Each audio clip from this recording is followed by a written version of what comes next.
네, 안녕하십니까. 상생문화연구소 김석환입니다.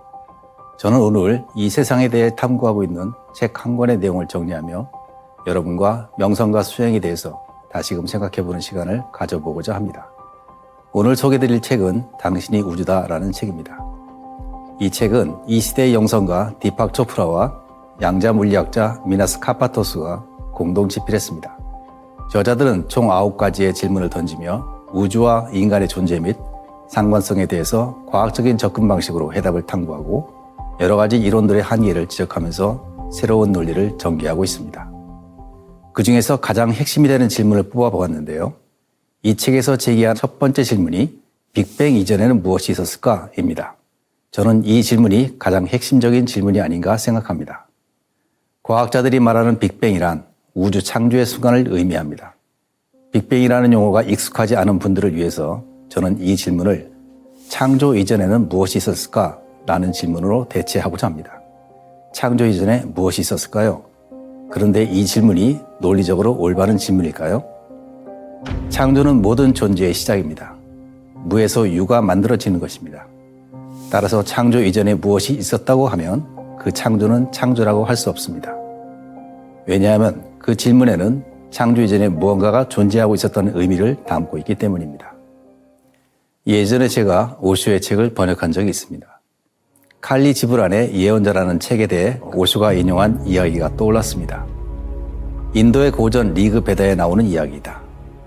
한 나라의 왕이 해마다 남자든 여자든 상관없이 모든 현명한 사람들을 불러 모아 삶의 의미에 대해 토론하는 집회를 열곤 했다. 많은 학자들이 이 대회에 참여했고 토론은 결국 신이 세상을 창조했다는 논리로 좁혀지고 있었다.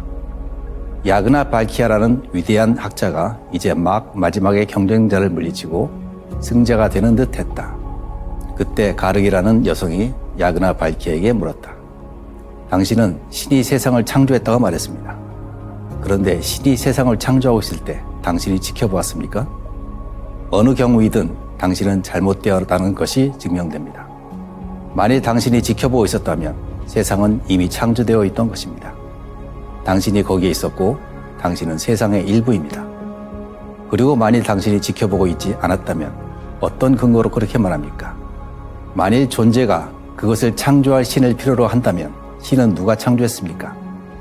존재하는 모든 것은 창조되어야 한다는 것을 기준으로 받아들인다면 당신은 이 광대한 존재는 창조주를 필요로 한다고 말하고 있습니다. 창조주는 틀림없이 우주보다 더 크고 더 광대해야 합니다. 그러면 그는 누가 창조했습니까? 가르기가 말한 논리는 창조가 우리의 인식할 수 있는 범위를 넘어서 있다는 것입니다. 우주가 창조된 때를 알기 위해서 우리가 할 수 있는 일은 가상의 타임머신을 타고 137억 년 전으로 돌아가는 것을 상상하는 것뿐입니다. 하지만 그때로 돌아갔다고 해도 우리의 상상력은 우리가 창조되기 이전을 상상할 수 없습니다. 따라서 우리는 시작의 시작을 인식할 수 없다는 것이 자명합니다. 이렇게 우리는 우리의 머리로 인지하지 못하는 모순된 곳에 존재하고 있습니다. 그러면서 마치 아무런 일도 없다는 듯이 살고 있습니다.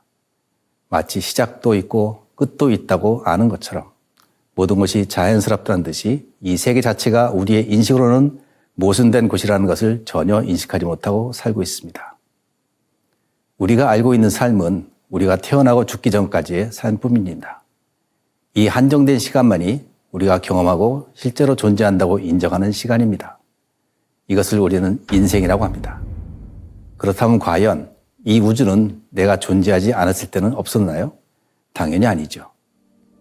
영혼의 세계가 존재하는 그곳 역시 인식의 범위를 벗어나지 않습니다. 여기가 모순된 곳인 것처럼 그곳 역시 모순된 곳입니다. 여기서 우리는 인식의 한계에 부딪힙니다.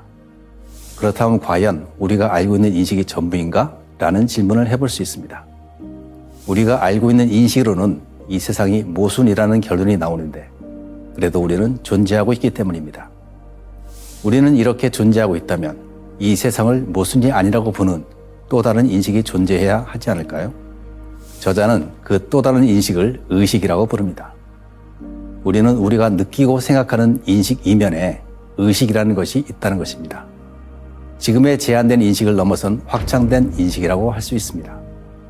그 그 의식은 우리가 느끼고 생각하는 것을 뒤에서 지켜보는 자입니다. 우리가 알고 있는 인식의 범위를 넘어서 모든 것을 인식할 수 있는 인식의 원천입니다. 그런데 우리의 제한된 인식은 우리가 인식하는 대상과 밀착되어 있기 때문에 의식을 알아차리지 못합니다. 그 의식을 알아차리기 위해서는 대상에서 분리되어야 합니다.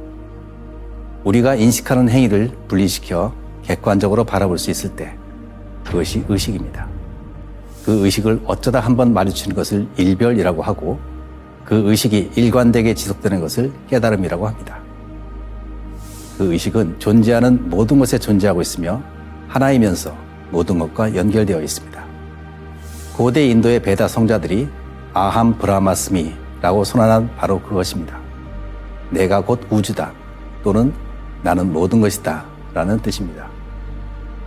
이 책에서 마침내 도달하는 결론은 이시우주부터 거시우주까지 모든 것이 서로 연결되어 있으며 끊임없이 소통하고 있다는 것입니다. 우리의 마음과 우주는 서로 연결되어 있으며 결국은 하나의 주관적인 의식에 의해 움직이고 있다는 것입니다. 이 책은 과학적인 관점과 현대 영성에 대한 인식을 보여주고 있습니다. 즉 우주와 내가 하나라는 소우주로서의 인간을 바라봤던 동양의 태고적 깨달음을 향해 다가오는 모습입니다. 이것이 오늘날 영성문화의 현재라고 하겠습니다. 하지만 아쉽게도 서구식 관점으로는 더 이상 나아가지 못하는 한계도 보여줍니다. 사실 태고적 가르침의 위대함은 그 우주의 순수 의식을 직접 체험하는 데 있습니다. 논리로서 이해하기만 하고 대우주의 조화에 대한 체험이 없다면 그 내용은 공상소설에 불과하게 됩니다. 그것을 체험하는 행위는 일상적인 인식의 범위를 벗어나는 것입니다. 앞서 깨달은 성자들의 깊이가 우리의 인식의 범위를 넘어서는 이유가 바로 그것입니다. 인식의 깊이는 들어가 본 자만이 합니다. 그런 것이 불가능하다고 단정 짓는 것은 우리 자신의 인식의 깊이를 모르기 때문입니다. 우리가 삼신조와 도통 수행을 하는 것은 최종적으로 그 의식을 체험하기 위해서입니다.